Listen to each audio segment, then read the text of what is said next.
نحمده ونستعينه ونستغفره ونتوب إليه ونعوذ بالله من سرور أنفسنا ومن سيئات أعمالنا من يهده الله فلا مضل له ومن يضلل فلا هادي له أشهد أن لا إله إلا الله وحده لا شريك له وأشهد أن محمدا عبده ورسوله لا نبي بعده أما بعد. Bapak-bapak jemaah sidang salat subuh yang dirahmati Allah Subhanahu wa taala, 5-10 menit ke depan kita akan mentadabburi ayat yang ketiga ya, yang keempat ya. Yang keempat dari surat Al-Fatihah, Maliki Yaumiddin. Pada pertemuan yang telah lalu kita sudah mentadabburi ayat pertama, Bismillahirrahmanirrahim, Alhamdulillahirabbil alamin, Ar-Rahmanirrahim. Kita semua memahami bahwasanya ayat yang kedua dan ketiga itu menganjurkan kita untuk selalu bersyukur kepada Allah Subhanahu wa taala atas limpahan rahmat dan kasih sayangnya kepada kita semuanya, karena Dia yang Maha Pengasih lagi Maha Penyayang. Ayat yang keempat ini, Maliki Yaumiddin, penguasa hari pembalasan, yang maha menguasai hari pembalasan. Ada dua bacaan yang kita kenal, sering kita dengar dari ayat yang keempat ini, yaitu dengan dipanjangkan seperti yang biasa kita baca, Maliki Yaumiddin. Ada juga riwayat mutawatir dengan memendekkan bacaannya, Maliki Yaumiddin, seperti dalam surat An-Nas, Malikin Nas, Raja. Kalau surat An-Nas Raja manusia, kalau ini Maliki Yaumiddin, Raja di hari pembalasan. Karena ini masih berkaitan dengan Alhamdulillahi Rabbil Alamin, Maliki Yaumiddin atau Maliki Yaumiddin adalah sifat dari Allah Subhanahu wa taala yang disebutkan di ayat yang kedua. Artinya kita harus bersyukur kepada Allah Subhanahu wa taala karena Dialah satu-satunya penguasa di hari pembalasan kelak. Mengapa demikian? Karena kalau seandainya bukan Allah Subhanahu wa taala, niscaya kita tidak akan mendapat bagian ampunan di akhirat kelak kalau kita melakukan kesalahan di dunia ini.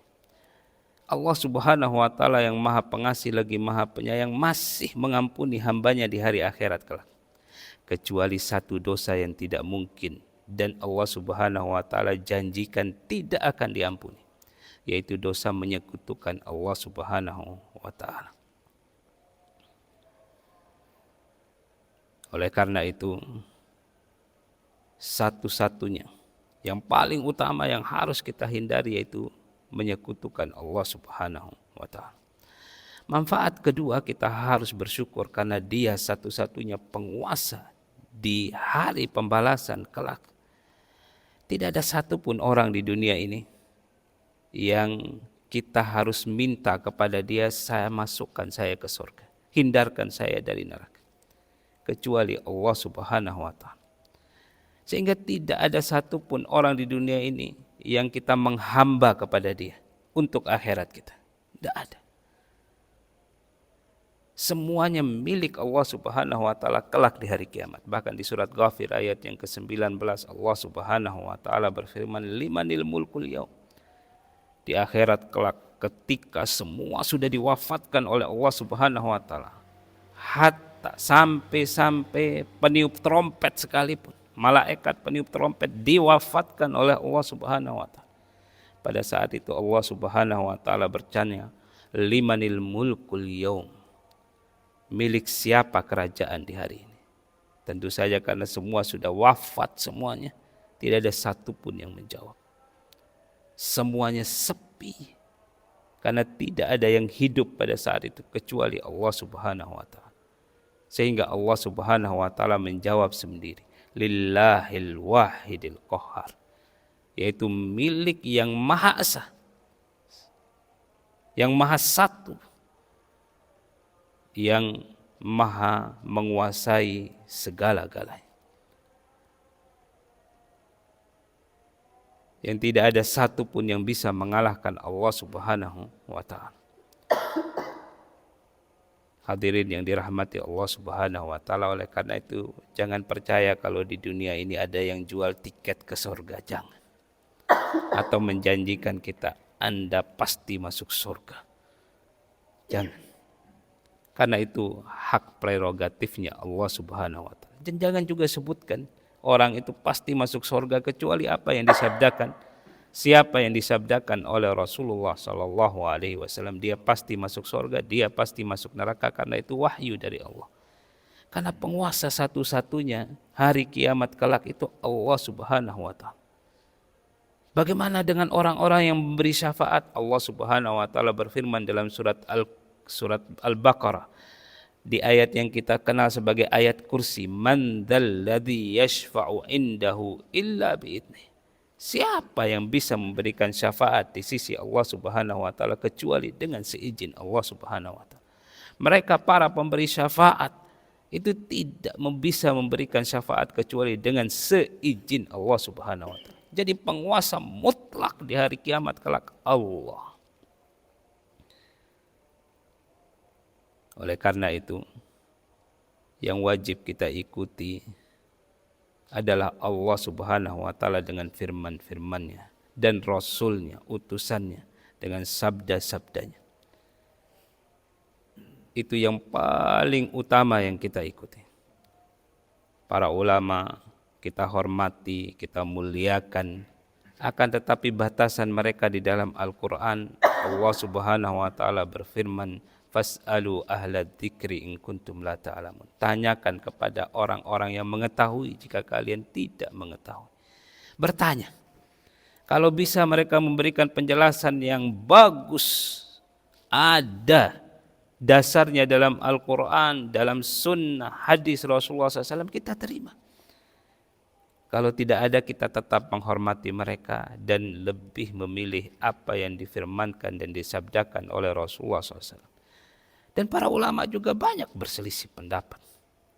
Kita lihat Imam Syafi'i, Imam Malik, Imam Abu Hanifah, Imam Ahmad.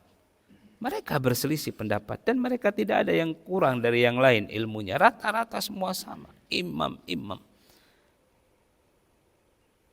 yang top-top. Jangankan mereka, sahabat juga berselisih pendapat. Yang kita ikuti ya yang sesuai dengan apa yang difirmankan Allah, disabdakan oleh Rasulullah SAW menurut batas ilmu pengetahuan kita. Karena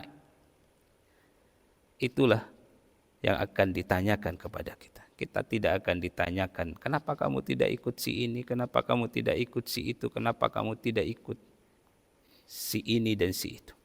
Tapi yang ditanyakan kepada kita hadirin yang dirahmati Allah Subhanahu wa ta'ala, kenapa kamu tidak menjalankan firman Allah, tidak menjalankan sabda Rasulullah sallallahu alaihi wasallam. Oleh karena itu Allah Subhanahu wa ta'ala berfirman, wala taqfu ma laysa laka bihi ilm. Jangan kalian mengikuti apa yang kalian tidak punya ilmu tentangnya. Imam Syafi'i berkata, al ilmu ma qala Allah wa qala rasuluh. Ilmu yang dimaksud di ayat ini adalah apa yang difirmankan Allah, disabdakan oleh Rasulullah SAW. Inna sam'a, Allah Subhanahu wa ta'ala melanjutkan, inna sam'a, sesungguhnya pendengaran, wal basar, dan penglihatan, wal fuada, dan hati ini, kullu ulaika kana anhu mas'ula, semuanya akan dimintai pertanggungjawaban di hari akhirat kelak, di hari pembalasan. Disebutkan hari pembalasan. Ad-din itu sebenarnya banyak artinya. Din itu artinya agama, din itu juga artinya aturan, undang-undang. Din itu juga artinya pembalasan. Nah, dalam ayat ini artinya disepakati oleh semua ahli tafsir, pembalasan. Pembalasan yang baik maupun yang buruk. Jadi dalam ayat ini ada motivasi dan juga ada ancaman. Kalau di ayat yang pertama ada motivasi, menyebutkan Allah Subhanahu wa ta'ala yang maha pengasih lagi maha penyayang. Disebutkan di ayat yang kedua ada motivasi juga, Dia Allah Subhanahu wa taala yang kita selalu puji dengan segala pujian. Ayat yang ketiga motivasi Ar-Rahmanir Rahim. Ayat yang keempat ada motivasi dan ada di situ nada yang kita dengar ancaman. Hati-hati loh. Kalau Anda tidak bersyukur kepada Allah Subhanahu wa taala, tanggung jawabnya nanti di hari pembalasan yang dimiliki oleh Allah Subhanahu wa taala. Hati-hati.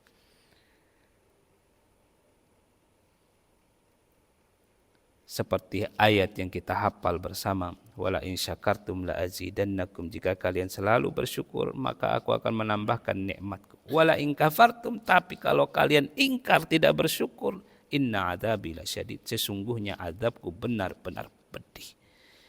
Pedih itu kalau di hari-hari kita di dunia ini, pedih itu ya paling pedih rasanya seperti apa ya?